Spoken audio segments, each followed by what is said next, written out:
cover in 24 to 25 different segments, and this is part 1. Genetics. Genetics is a branch of science जो कि दो चीजों में deal करती है. Number 1 we will talk about the inheritance and number 2 we will talk about the variations. Next thing, genetics जो है एक ऐसी ब्रांच है साइंस की जो कि जीन्स के बारे में हम इसके अंदर पढ़ते हैं.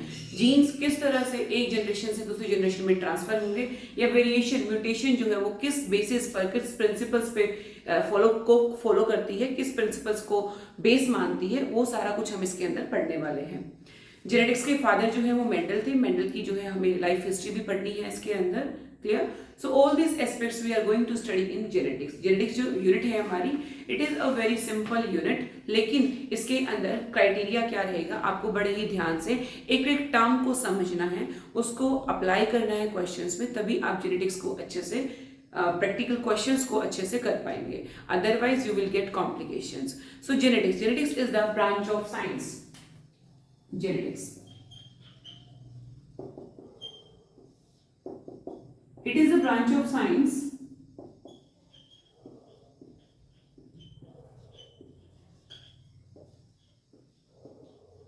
that deals in, जो कि डील करती है दो एस्पेक्ट्स को लेके, that deals in inheritance and variation. दो चीजें हम इसके अंदर पढ़ने वाले हैं. अकॉर्डिंग टू एनसीईआरटी आपका जो चैप्टर है, chapter number 1 in unit 2, according to new NCERT that will be the chapter number 4. But जिन बच्चों के पास ओल्ड एनसीईआरटी है उसके अकॉर्डिंग हमारा ये चैप्टर नंबर 5 रहेगा. Right? So the chapter number 5 और chapter number 4 according to the new NCERT, because chapter 1 जो है हमारा रिप्रोडक्शन इन ऑर्गेनिजम्स वो डिलीट हो चुका है सीबीएसई सिलेबस से. लेकिन मेरे प्यारे बच्चों, जो नीट का सिलेबस है उसके अंदर वो बिल्कुल आने वाला है, आपको उसको भी पढ़ना है if you are preparing for NEET. Chapter 4 that is principles of inheritance and variation.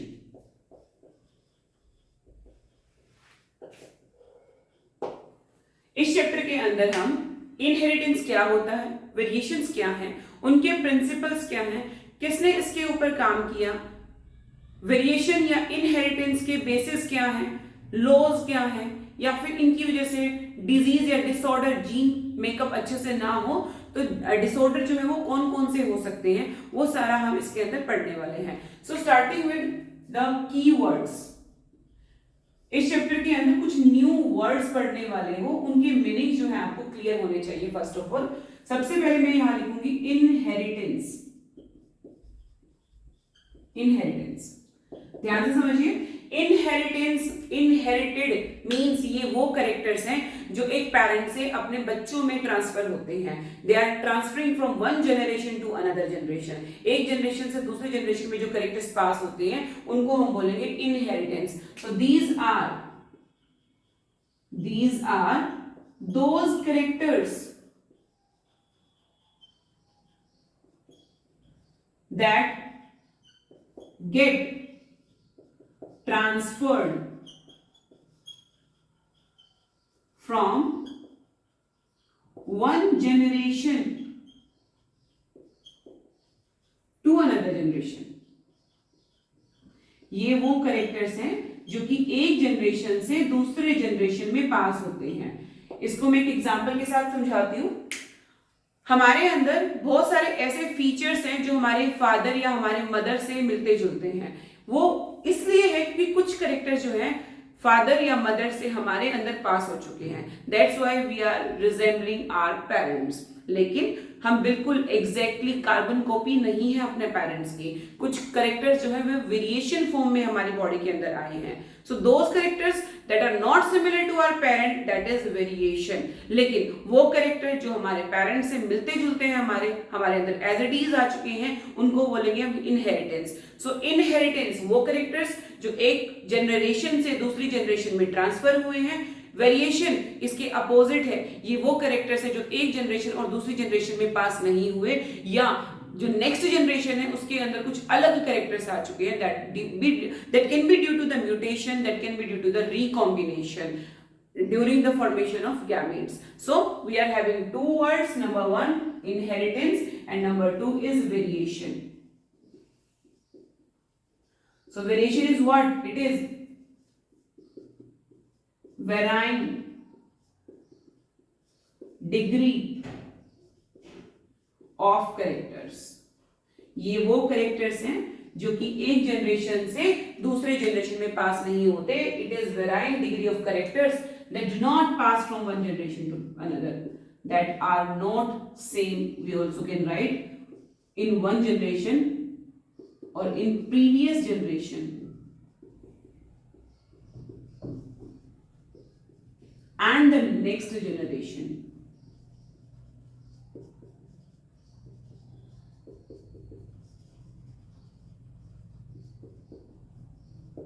So two words we are here. Inheritance, variation. Inheritance वो है जो कैरेक्टर्स एक पेरेंट से दूसरे बच्चे के अंदर यानी कि एक जनरेशन से दूसरी जनरेशन के अंदर ट्रांसफर होंगे, रिजेंबल करेंगे बच्चे अपने पेरेंट्स को. वेरिएशन वो कैरेक्टर्स हैं जो कि सिमिलर नहीं है हमारे पेरेंट के जैसे. So these are two words, inheritance and variation. इसके अलावा और भी बहुत सारे कीवर्ड जो है हमें यहाँ पर पढ़ने हैं, like gene. Gene it is the functional unit. It is the functional unit of DNA. अक्सर हम बोलते हैं कि हमारा डीएनए जो है हमारे पेरेंट्स से मिलता जुलता है. एक्चुअली इन डीएनए के अंदर होते हैं हमारे जीन्स, और जीन्स ही हमारे कैरेक्टर्स के लिए रिस्पॉन्सिबल होंगे. फॉर एग्जाम्पल, किसी ऑर्गेनिज्म की आइज का कलर ब्लू है तो वो ब्लू कलर इसलिए है क्योंकि उसके अंदर उसकी आइज के कलर वाला जीन जो है वो ब्लू कलर शो करता है, या ब्राउन कलर शो करता है, या ब्लैक कलर शो करता है. तो according to that the eyes colour will be there. So this is the functional unit of DNA. Next we will talk about homozygous.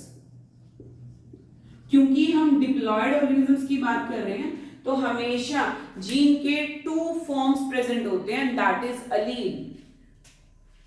First of all we are having homozygous. Homo means same, genes in its allelic form.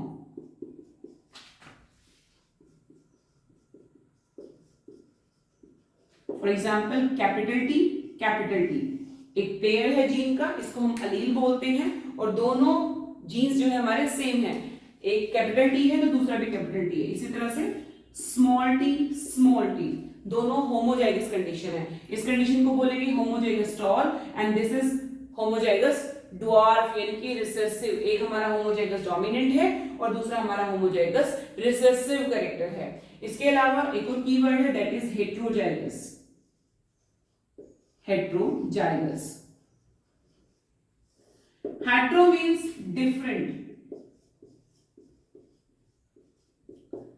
Genes in the allele, different genes in the allelic form. For example, capital T, small t. This condition will be heterozygous. लेकिन जो इसका phenotype होगा वो हमारा capital यानी कि tall plant वाला ही character यहाँ पे शो होने वाला है, क्योंकि हमेशा डोमिनेंट करेक्टर ही अपने आप को शो कर पाता है. अभी डोमिनेंट, रिसेसिव ये है क्या? Let's discuss.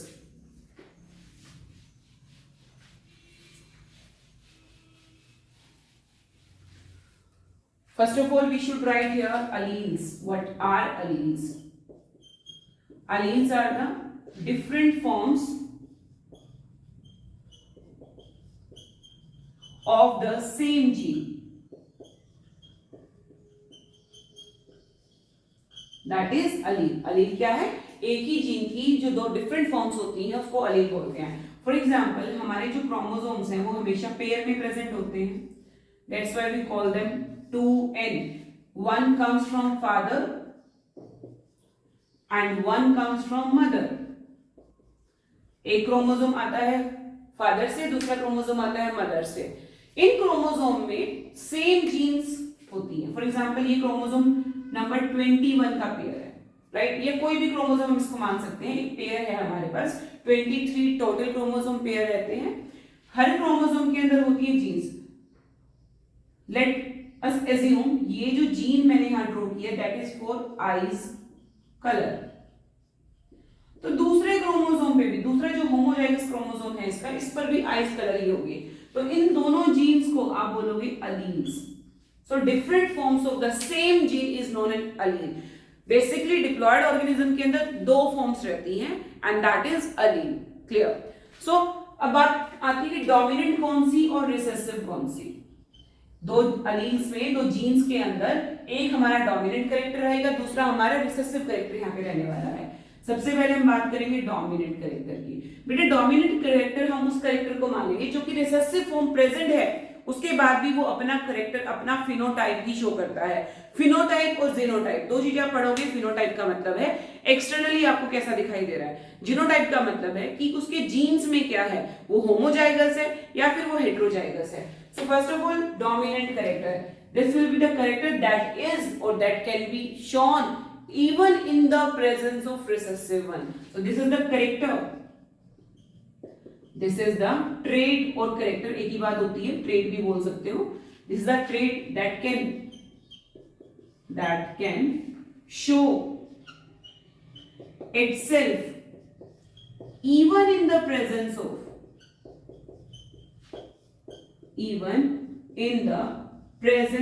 of recessive one। For example एक प्लांट हमारे पास है जिसका जीनोटाइप जो है कैपिटल टी यानी कि दोनों जीन जो है वो टॉल वाली हैं, दोनों डोमिनेंट वाली हैं। अब इस सीड को मैं ग्रो करूं तो भी मुझे टॉल प्लांट मिलेगा। लेट अस अज्यूम कि हमारा प्लांट का जो जीनोटाइप है वो कुछ इस तरह का है यानी कि हेट्रोजाइगस है। अब यहाँ पर क्योंकि रिसेसिव जीन भी प्रेजेंट है लेकिन प्लांट आपका आ रहा है टॉल, तो अब ये जो कैरेक्टर है जो कि रिसेसिव फॉर्म होने के बावजूद भी अपना कैरेक्टर ही शो करता है, उस कैरेक्टर को आप मानते हो डोमिनेंट। दोनों जीन प्रेजेंट है, टॉल के लिए भी ड्वार्फ के लिए भी, लेकिन जब मैं इस प्लांट को ग्रो करती हूं तो मुझे टॉल प्लांट ही मिलता है। That's why tall character in the allele will be are dominant character. Keep this thing in mind. थोड़ा सा कंफ्यूजिंग है, स्टार्टिंग में कंफ्यूजिंग लगेगा, otherwise it is very simple. Concepts आपके क्लियर हैं, बेस आपकी क्लियर है जेनेटिक्स के अंदर, उसके बाद जेनेटिक्स से आसान कोई चीज नहीं हो सकती। Next we are having recessive. This is the trait. This is the trait that cannot show its expression in the presence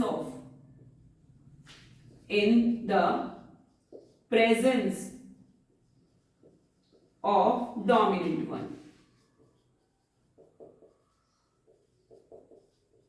recessive character आप उस कैरेक्टर को मानोगे जो डोमिनेंट कैरेक्टर यदि प्रेजेंट है वहां पे तो वो अपना कैरेक्टर शो नहीं कर सकता। फॉर एग्जांपल यहाँ पर हेट्रोजाइगस कंडीशन थी और ये हम कब बात करेंगे, only and only in the presence of heterozygous character. Homozygous है तो कोई कंफ्यूजन है ही नहीं, होमोजाइगस टॉल है तो टॉल बनेगा, होमोजाइगस ड्वार्फ है तो ड्वार्फ बनेगा, कोई कंफ्यूजन नहीं है वहां पर। लेकिन जब हेट्रोजाइगस कंडीशन है तो दोनों के अंदर से देखो एक ही कैरेक्टर शो हो सकता है, दोनों का ब्लेंड हो जाए ये पॉसिबल नहीं है यहाँ पर, ऐसा मेंडल ने अज्यूम किया।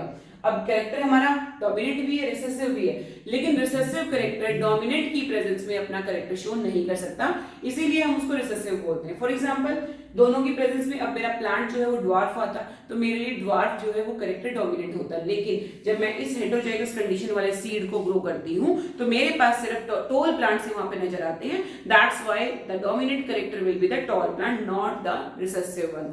सो दीज आर सम टर्म्स। इसके अलावा भी इन बिटवीन हम कुछ टर्म्स को पढ़ते रहेंगे। ये टर्म्स जो थी वो बहुत इंपॉर्टेंट थी चैप्टर को स्टार्ट करने के लिए। Now we will talk about the Mendel, क्योंकि मेंडल ने ही जेनेटिक्स को एस्टेब्लिश किया था, उसका बेस तैयार हमारे लिए किया था, right. So we will talk about the Mendel. Mendel full name is Gregor John Mendel.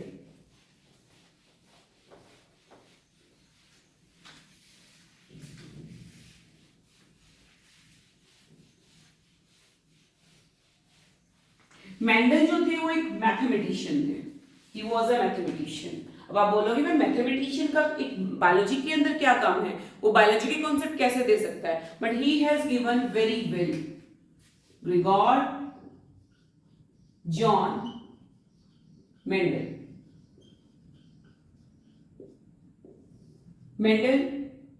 Is known as father of genetics, क्योंकि जेनेटिक्स की शुरुआत ही मेंडल ने की थी, right. Mendel was a mathematician, he was a mathematician, लेकिन अपनी life में बहुत सारी फेलियर आने की वजह से मेंडल जो है वो अपने मैथ्स के अंदर यानी कि मैथमेटिशियन के फील्ड में, एज अ मैथमेटिशियन के फील्ड में वो काम ज्यादा नहीं कर पाए।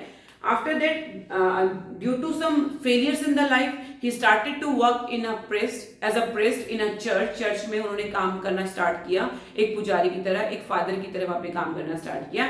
लेकिन क्योंकि उनका जो माइंड सेटअप था that is all about the research, वो रिसर्च करना चाहते थे।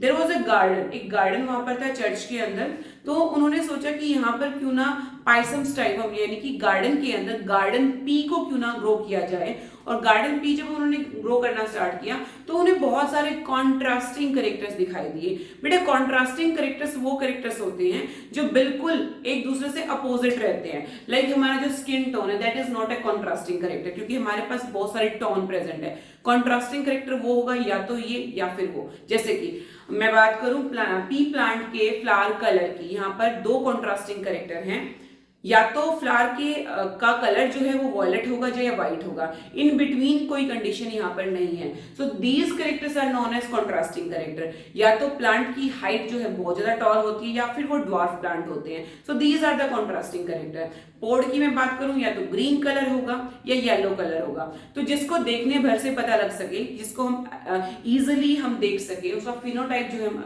बता सके, these were the contrasting character. So Mendel बहुत सारी अपनी लाइफ में फेलियर होने की वजह से he started to work as a priest in a church and there he started to work on the pea plant, that is garden pea plant, and the scientific name is Pisum sativum। उसके ऊपर उन्होंने काम किया।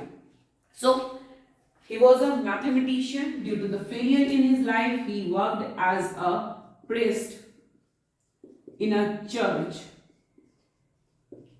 He worked for 7 years। 7 years तक उन्होंने काम किया, 7 years and 7 characters he took 7 characters। Starting में मेंडल ने अराउंड 30 कैरेक्टर्स पे काम करना स्टार्ट किया था, लेकिन 30 कैरेक्टर्स पे काम करना बहुत ज्यादा डिफिकल्ट हो गया था, क्योंकि हर कैरेक्टर को बड़े ही डीपली स्टडी करना पड़ता, डीपली ऑब्जर्व करना पड़ता था। तो at last he was with 7 characters, he took 7 characters. Hybridization experiments उन्होंने किए, हाइब्रिडाइजेशन एक्सपेरिमेंट्स, हाइब्रिड्स तैयार किए, ट्रू ब्रीडिंग लाइन से स्टार्ट करते हुए यानी कि होमोजाइगस कंडीशन से स्टार्ट करते हुए उन्होंने अलग अलग ब्रीडिंग एक्सपेरिमेंट्स जो है वो किए। अब 7 कैरेक्टर्स वो कौन से थे वो हमें देखना है। 7 कैरेक्टर्स, ये सातों के सात कैरेक्टर्स आपको थोरोली लर्न होने चाहिए, चाहे हम बात करें सीबीएसई की, चाहे हम बात करें नीट की। सो 7 कैरेक्टर्स थे हमारे पास। सबसे पहले हम बात करें स्टेम हाइट।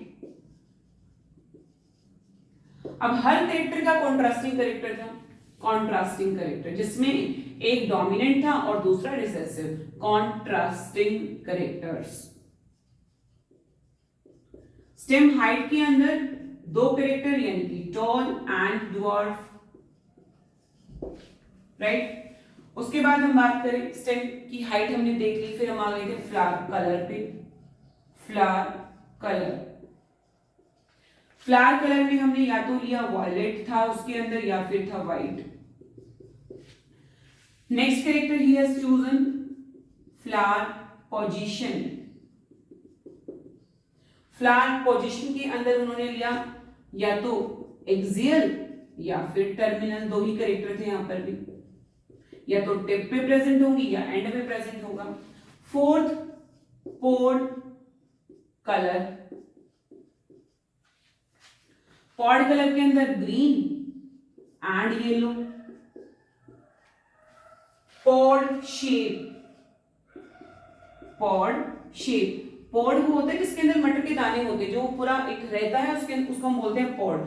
पॉड की शेप जो थी या तो थी हमारी कॉन्स्ट्रिक्टेड या इन्फ्लेटेड।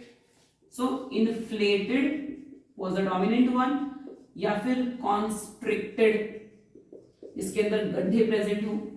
नेक्स्ट हमने लिया 6 कैरेक्टर सीड कलर।